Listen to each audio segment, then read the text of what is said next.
अॼु जी असांजी टॉपिक आहे बुक रीडिंग, किताब पढ़णु। किताब पढ़ण जा कहिड़ा फ़ाइदा आहिनि। जनरली तौर ते तव्हां मुख़्तलिफ़ कोटेशन्स ॿुधा हूंदा त रीडर्स आर द लीडर्स।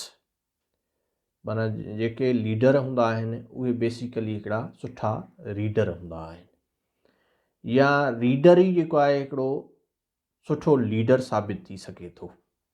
त उन जे करे अॼु मां इन में तव्हांखे रीडिंग ऑफ बुक, किताब पढ़ण जा 5 बेनिफिट ॿुधायां थो। हूअं त काफ़ी सारा आहिनि, पर 5 प्रोमिनेंट जेके फ़ाइदा आहिनि उहे मां तव्हां सां अॼु शेयर कयां थो, त जीअं तव्हांखे जेको आहे रीडिंग मां कहिड़ी जेका आहे बेनिफिट थी सघे थो, जिस्मानी, ज़हनी या के ॿिया कहिड़ा तव्हांखे फ़ाइदा हासिलु थी सघनि था।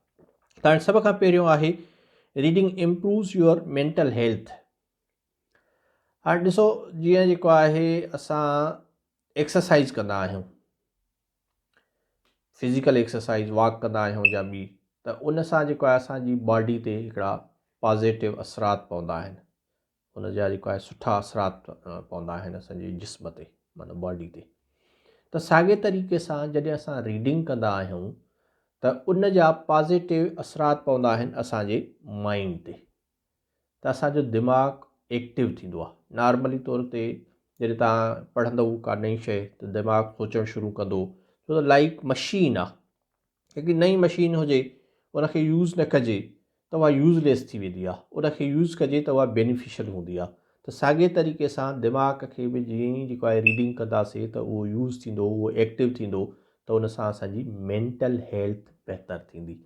असां में जेका आहे जेके परेशानियूं हूंदियूं आहिनि, वरीज़ हूंदियूं आहिनि, एग्ज़ाइटी हूंदी आहे, स्ट्रेस हूंदो आहे, उहो रीडिंग करण सां घटिजी थो वञे। जेका लेटेस्ट जेका साइंटिफिक रिसर्च जेका आहे इन खे हाईलाइट करे रही आहे त रीडिंग जेका आहे तव्हांजे दिमाग़ी सिहत जे लाइ बहितरु ग़िज़ा आहे। तंहिंजे करे तव्हां डेली बेसिस ते कुझु न कुझु जेको आहे रीडिंग कयो, को न को बुक रीड कयो, त जीअं तव्हांजो जेको आहे माइंड एक्टिव रहे।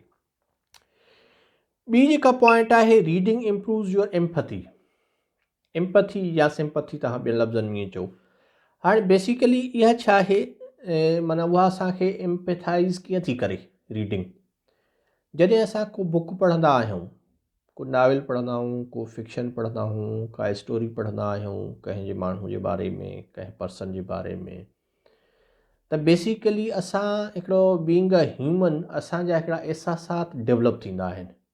जेकॾहिं उन में का ॾुख भरी कहाणी हूंदी आहे त असांखे हिकिड़ो उन जे लाइ जेको आहे हिकिड़ो हमदर्दी जो जज़्बो जाॻंदो आहे, उन सां हेल्प जो जज़्बो जाॻंदो आहे, त उन सां असां सिंपथी करणु चाहींदा आहियूं त यार फलाणे सां हीअ शइ नाजाइज़ी थी वई आहे, ज़ुल्म थी वियो।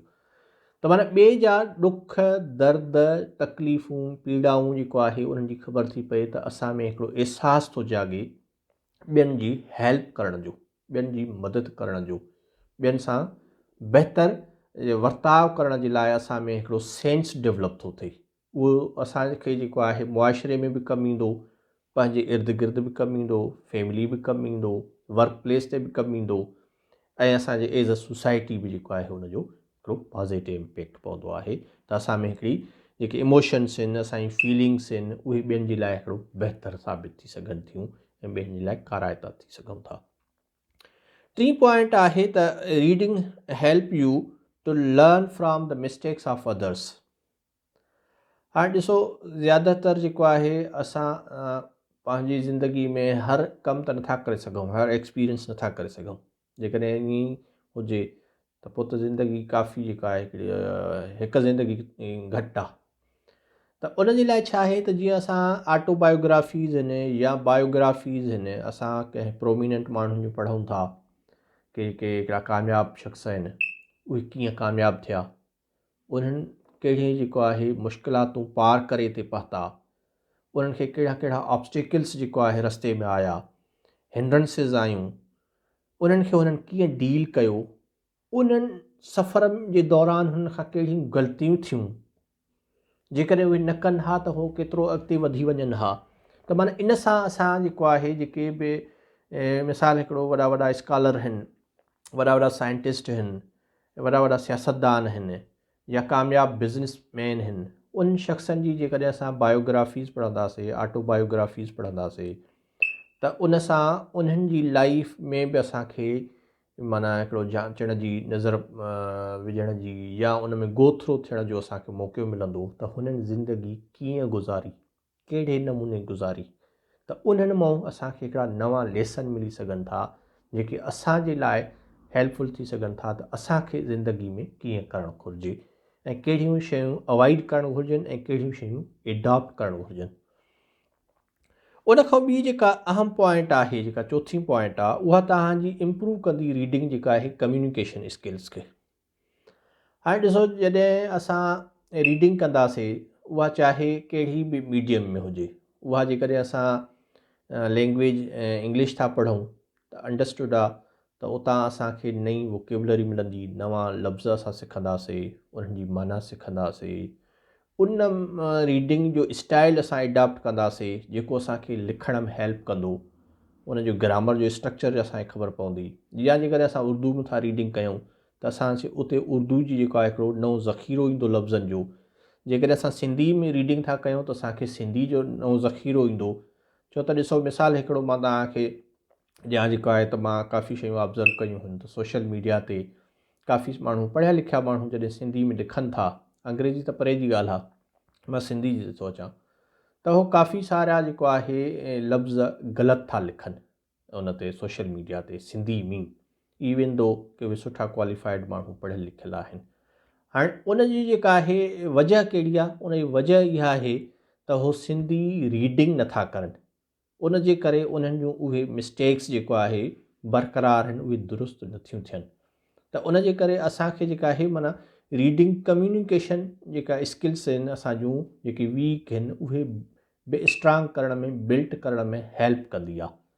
माना तव्हां पढ़ंदव मवाद, तव्हां वटि नॉलेज ईंदी, तव्हां उहो सुठो ॻाल्हाए बि सघो था, सुठो लिखी बि सघो था सुठे तरीक़े सां। त माना असांखे बहितर तरीक़े सां रीडिंग जेका हिकिड़ो कम्युनिकेशन बि मुहैया कंदी आहे।